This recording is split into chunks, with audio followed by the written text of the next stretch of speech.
How you guys doing today? It's Anthony Gangi, host of Tier Talk. Welcome to another episode. One of our subscribers sent a question my way. He said, Gange, I know you guys are seriously outnumbered, so I'm wondering, why don't the inmates riot more? And I think that's a great question because it's going to give me a chance to debunk some myths about corrections.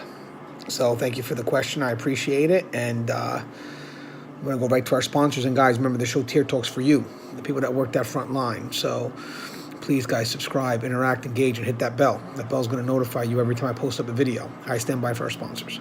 I wanted to attend a university that had an intelligence program. I wanted to look at problems different. I wanted to increase my critical thinking abilities. AMU offered those avenues to expand.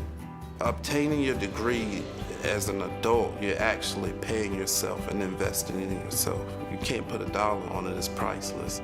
It's something that can never be taken away from you. American Military University. Learn from the leader.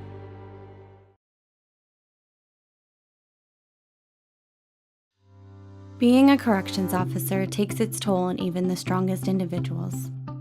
The constant need to perform at the highest level, putting your life at risk in a hostile environment, and the mental scarring of traumatic experiences.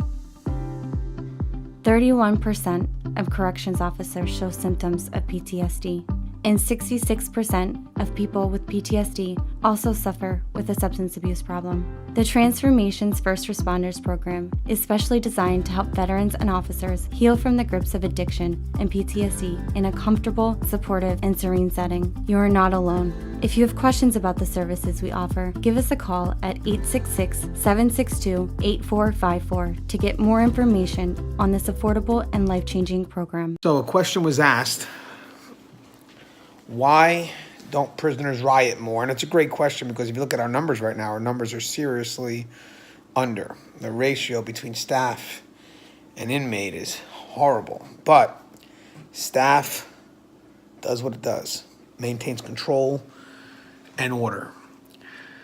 But again, going back to the question, why don't inmates riot more? Well, if you look at why inmates riot, they're rioting for their needs.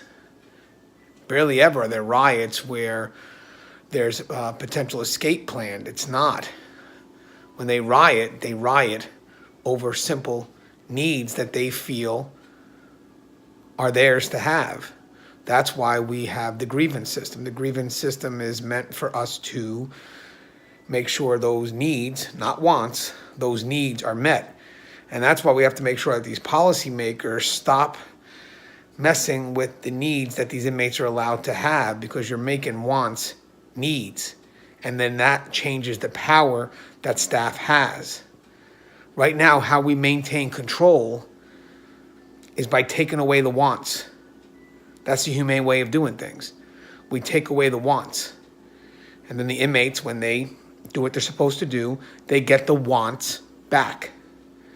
But the needs we can't mess with. And if you start making the wants needs, well, that's going to be harder for us to maintain control because we're not going to have leverage. So at the end of the day, inmates don't really choose to riot because they actually conditioned to the lifestyle. They like the structure. They like the order. We can't look at things from our perspective. Some of us may have a good life, then we look and say, well, why would you like that type of life? But that's our perspective. These inmates, they're coming from a different background. And to them, sometimes that prison life is a better life because it gets them that 3 meals, gets them the shelter, the clothing. It gets their needs met. And I'm going to end on this. Most people think that when someone goes to jail or prison and they're given a major sentence, a life sentence, that they have nothing to lose. And I disagree with that. They have a life that they've gotten accustomed to behind that wall. And the officers are able to maintain control by, if those inmates mess up and do something wrong, the officers could take away the wants, the luxury items that they have earned. That's how we maintain control, and that's basically what they have to lose behind the wall. Now, if you make those wants needs, now that statement's true. That inmates have nothing to lose now. And now that's a concern for staff, because staff won't have the leverage to maintain control. And that's scary. So yes, inmates have stuff to lose behind that wall. And that stuff that they have to lose is how we maintain control. As always, guys, the show is Terror Talk. Love you guys. Stay safe, and please subscribe, interact, engage. The channel's for you guys. Take care, guys.